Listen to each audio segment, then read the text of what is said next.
Welcome to another edition of ZGR Radio on NEWHD's Take 5. I'm Scot Apathy. I'm the host of ZGR Radio.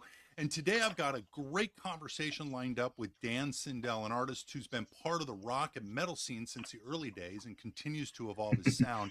Of course, Dan is not a stranger to ZGR Radio. He was actually a very early artist on the show. His track Stepping Stone featured on episode 2, and later Ambition was on episode 48, and then Yeah. that came back again on our best of episode 50. It has been a long minute since he's been on the show, but we're fixing that now. And we'll be talking about, amongst other things, his latest single, America, America, which will be featured on Mhm. episode 80 of ZGR Radio.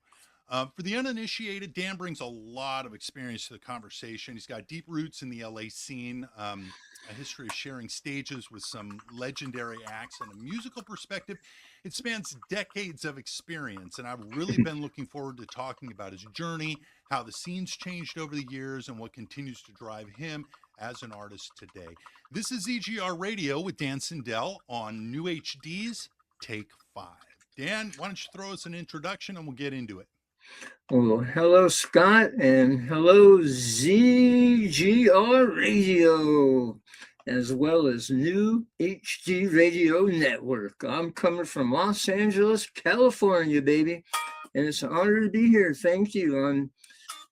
As we were speaking earlier, I'm just so grateful that you include me in what you're doing and how you help out the independent artists out there. There's a great struggle out there to get your music heard.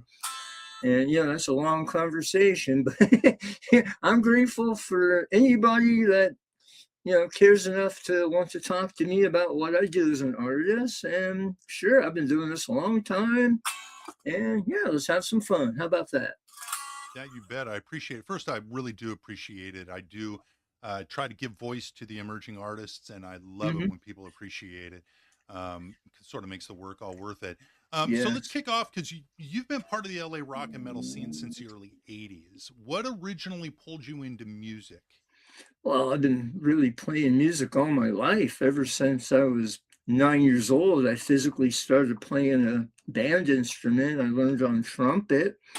But prior to that, growing up as a little kid, listening to the AM radio, FM radio, listening to my mom play classical piano, it's in our family. So, it's just kind of a natural thing to do. I'm very immersed in the creative arts in all forms. I love animation. I animate all my videos with strange, stupid little cartoon characters, and it's kind of fun. I just kind of think it's just kind of a fun thing to do to incorporate all the little areas of art into what you would call maybe a product per se or a presentation.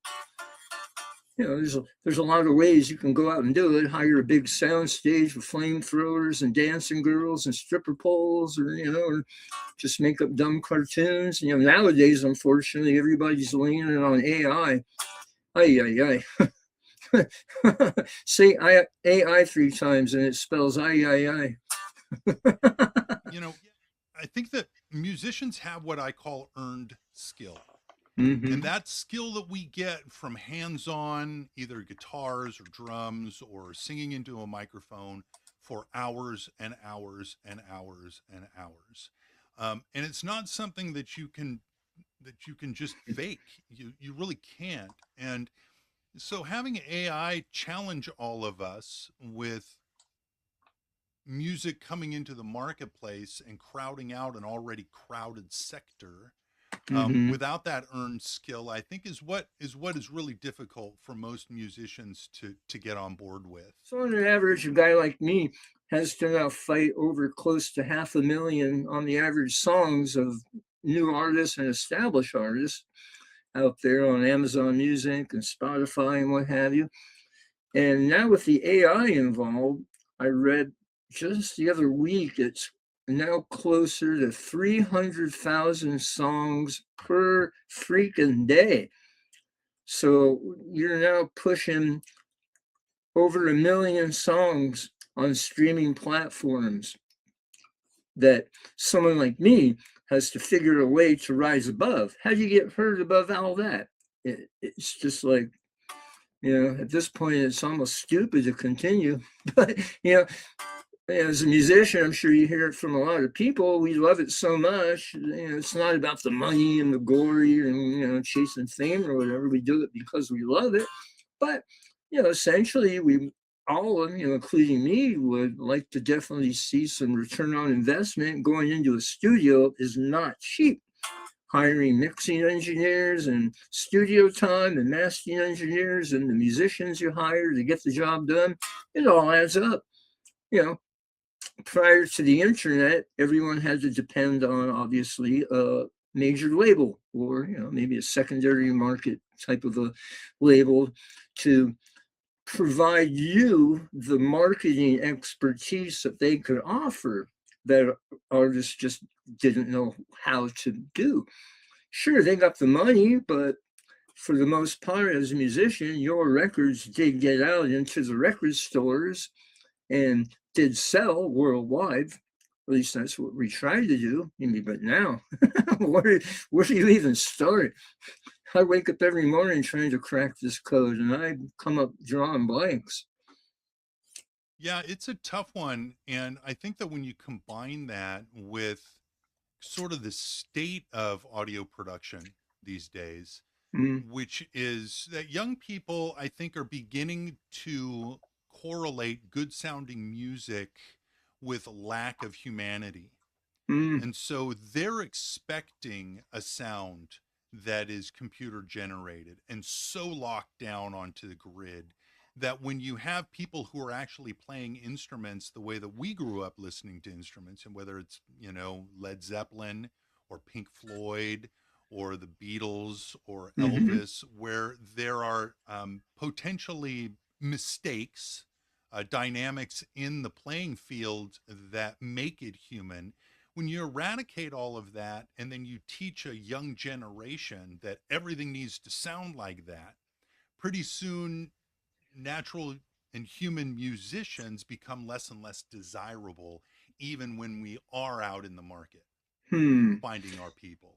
Yeah, that makes a lot of sense. Not to mention just as a high level type of item of interest, the auto tuning of vocals. Everything is almost so pitch perfect now. And you go back to, let's say, Led Zeppelin, that was the magic of it. Those in between notes that aren't so correct that gave it a human feel. Go back and listen to Janis Joplin or Bob Dylan or anybody, Mick Jagger. That's real. That's not auto tune. For crying out loud. Me, auto tune was invented for me. I pretty much have the lousiest voice in the world, but yeah, All right, well, but I want to talk a little bit about your creative process. Speaking of human beings making music, yeah. so are you a sort of a riff writer, or do you start conceptually with a song? Do you start with a lyrical idea and then put guitars to it? How do you go about making music?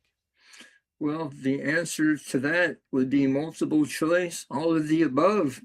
There's no set recipe. You probably talk to a lot of guys, and maybe they just say they write the guitar riff first, and from there they write the lyrics. But for me, it could be anything. I could just have a random thought in my head. I get the pen and paper and jot it down, and just try to start writing some lyrics, and then figuring out some chords to it later. Once I feel like, hey, this is a pretty cool little story. How would background music go to this? Okay. Or, sometimes, yeah, you figure up something on the guitar and you really think this is good. How do I turn this into a verse or a chorus or a little bridge or something? Parts are parts. A lot of times I'll just be experimenting on my computer with software synths and MIDI loops, and something happens there too. There's no recipe, but that's half of the fun. It's a creative process.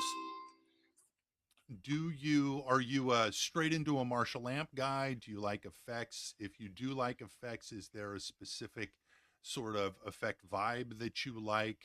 Hmm. Favorite pedals, et cetera, et cetera, et cetera. I'm pretty simple when it comes to all of that. I've never really been too enchanted with $75,000 of rack mount equipment sitting behind me. Life's too short to sit around and try and figure that monkey business out.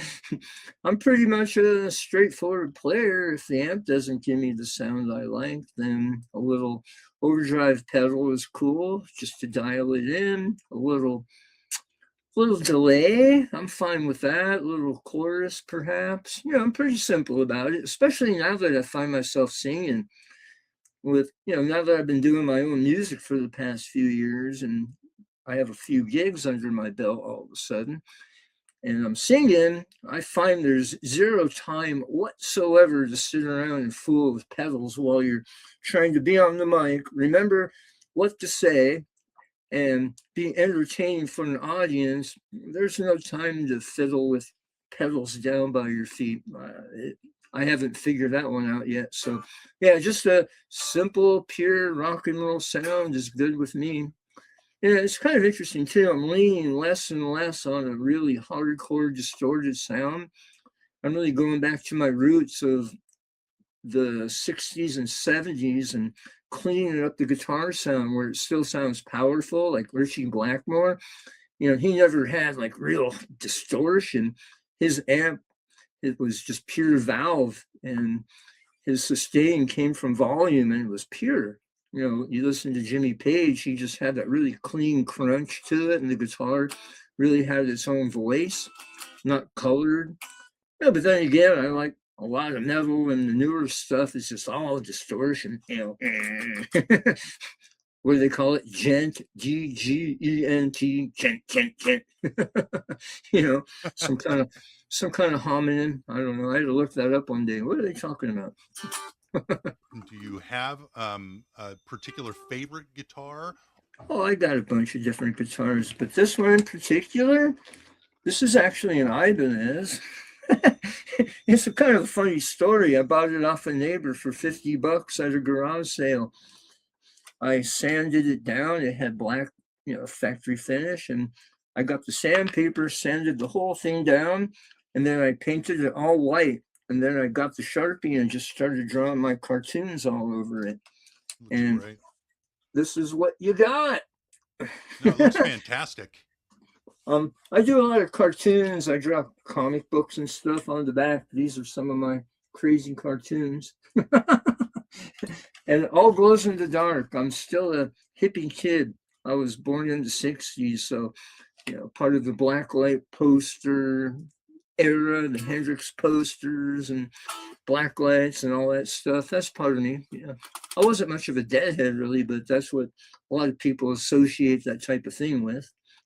It's got some special parts. My friend John, he's part of a company and he's the CEO of Sophia Tremolos. This is a custom replacement for the regular bar.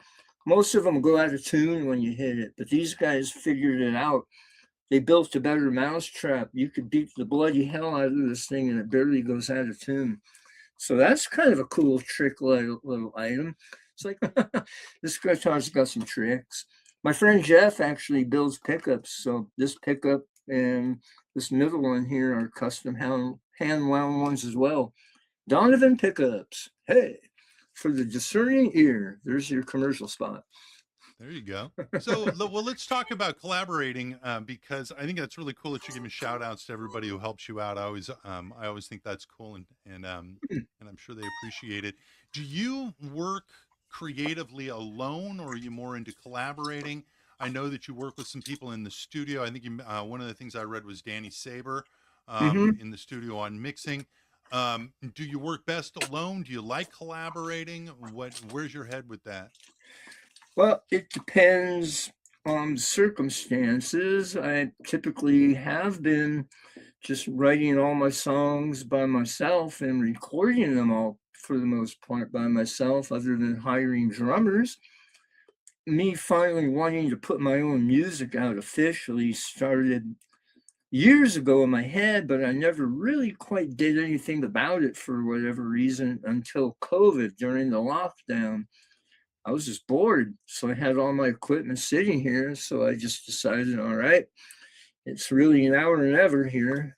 So I started dragging software drum loops together and just trying to sketch out the basic idea of songs, and finally had a good dozen of them or so that I felt proud enough to take forward and invest the time and money and everything into it. So yeah, I was finally able to get a handful of my drummer friends out here in LA that were available, and at that point willing to come out of the house during COVID and get into the recording studio and be around people without thinking they're going to die from, some of this mysterious disease. And, lo and behold, I was left with a lot of nice drum tracks from 6 or 7 different drummers. Then I had to go back home and re-record all the drums and all the bass again from scratch, just to make sure they were album quality. And I also did the vocals in my friend's studio and some right here on this mic. And yeah, throughout the process, I was able to hire some very high level mixing engineers. One was, or still is, Steve Sykes. He's a very world renowned engineer with Grammys and platinum albums. He's worked with Toto and Eric Clapton, you name it, he's worked with them. And he was kind enough to see the light by helping me. And he's the one that helped mix my first album with Stepping Stone and some of the other songs. And my second album, was in collaboration with Danny Saber, who you're talking about.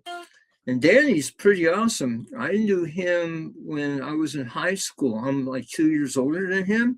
So by the time I was getting ready to graduate in 12th grade, he just came up into 10th grade. And one day, one of my friends invited me over to his house. He said, "You got to come over, man. You got to see this kid. He's like a genius. He's got, this is like 1977, 78, when MIDI equipment, computers, synthesizers were just slowly emerging out there. Not too many people knew how to use an IBM computer, let alone, program MIDI rack mount devices. It was all a brand new world. So I come over to this kid's house. He's about 16. He's got all this machinery talking. I'm just like, this kid is like a genius. He's going to work for NASA one day, and, he's going to help put rockets to the moon. I'm like, wow, look at this kid. But, I lost track with him for about 40 some odd years until about 5-6 years ago. I caught up with him on Facebook, and I was really blown away at his accomplishments. It turned out for the past 40 some odd years, he spent all of his time in residency at the major recording studios in LA, like the Record Plant and Village Recorders. So, hands-on, he was working with the Rolling Stones and Ozzy and David Bowie and U2 and Madonna and Korn and Marilyn Manson. I mean, the list goes on and on and on. So I was just sitting there like, wow, look at you, dude. So I had to get in contact with him again and just tell him how proud I was. After a while, maybe 6 months later, after saying hi, I was a little shy, like, oh, I don't know. He's probably just going to tell me, no, he's too busy. I mean, look at his credits now. But I had my second album to mix. I had everything on my side as far as I could take it. I'm not a professional mixing engineer. I've tried, but, you can't wear every hat in the process. So, I contacted Danny. I was kind of afraid that he would just, tell me, no, man, I'm too busy. But he listened to the stuff and he's like, oh my God, man. I mean, I always knew you could play. I mean, geez, man, back in those days, you were all about Richie Blackmore and Rainbow and Zeppelin. But I didn't know you could write songs. I was like, oh. So he agreed to help mix my album. And that's my second album. They Only Love You When You're Winning. That is the name of my second EP, which is part of a long-running episodic adventure of unpopular music for popular people. That is my series, I guess you could say. The first album I put out is Volume 1. The one I'm working with right now is Volume 2. I just released the last single. It took a while, but every 3 months I decided to release one more single and get it on the radio. And I've been working with a company called Curtain Call Records, Curtain Call Promotions. Another shout out. Hey, John. Hey, Gigi. I got your back. And they've been helping put my music on internet radio through all of their connections and what have you. You know, like a radio distribution network. So, Mm-hmm. yeah, they're helping me get my music out there far beyond my own capacity. Yeah. Yeah. Yeah. So let's talk about, you mentioned the, that this is the, that you've got your latest single on the Mhm. second album out right now. It's called America, America. Let's start with what inspired you to write that song? Well, I teach guitar at a couple of the local community colleges. I love teaching my guitar to people and helping them understand the instrument and encourage them to have a skill that they can work on forever.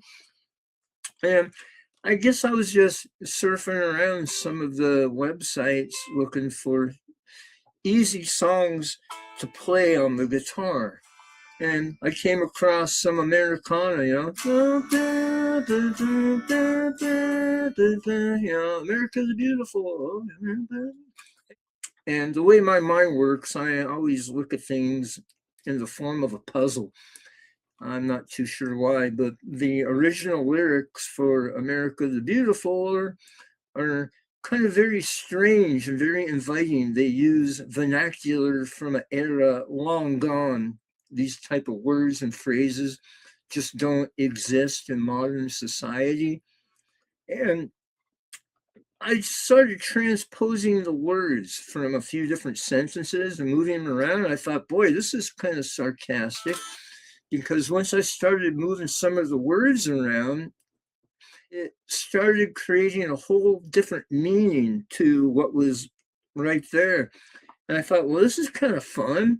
First of all, well, even though the song is in the public domain, it's past 75 or 100 years. So, you know, you could kind of freely do what you want in the marketplace. You know, but beyond that, I thought, you know, just by moving the words around, and it just turned it into this really sort of cynical, sarcastic view with almost kind of more of a leaning of current affairs about how, you know, in today's day and age, things are, you know, just dripping with corruption and greed and graft and, you know, lies and misinformation. Nobody knows what to believe. And just by doing that, that's just sort of kind of how the song came into creation. You know, it's a bipartisan song, just to be on the safe side. I don't cheer for the red or the blue team. I I believe in love and everybody getting along. I hate war. I hate violence. And, yeah, but I do feel very proud of our military, people that fight for our freedom and for our honor. So the song also has a value of my personal respect for our servicemen as well, but it also does talk about the impending doom of nuclear war, which seems to be looming over our head more and more. So, yeah, it's just kind of one of those stories. What's next? Well, technically, that was the last release of the EP that I've been working with for the past year and a half, Volume 2. Volume 3 is on the way. I got a lot of songs in my archive, but sitting around and thinking, all right, if I'm going to bring 5 or 6 of them to life, which ones fit the best together and feel right for this certain period of time? Yeah, they all have just something different to say. So figuring out which ones feel good together, Mm-hmm. you know, that's part of the process. So I'm hoping by the end of this year, I have volume 3 out. That's my hopes. Yes, sir. Listen, I really enjoy your music a lot. I'm thrilled that you took some time out to be on the show. I think we're way past your 12-minute mark, so let's hope the Oh my audience God, is you're still right. awake. Really excited to hear what you've got next. Thanks again for being here. I'm with Dan Sindel. Check out his latest material. The latest song is America, America. And he's got a bunch of great stuff behind it. I've had it on the show. I will continue to have Dan on the show. So make sure you check it out. Dan, thanks for coming by. And I'm sure we'll talk again in the near future. Thank you. See you guys later.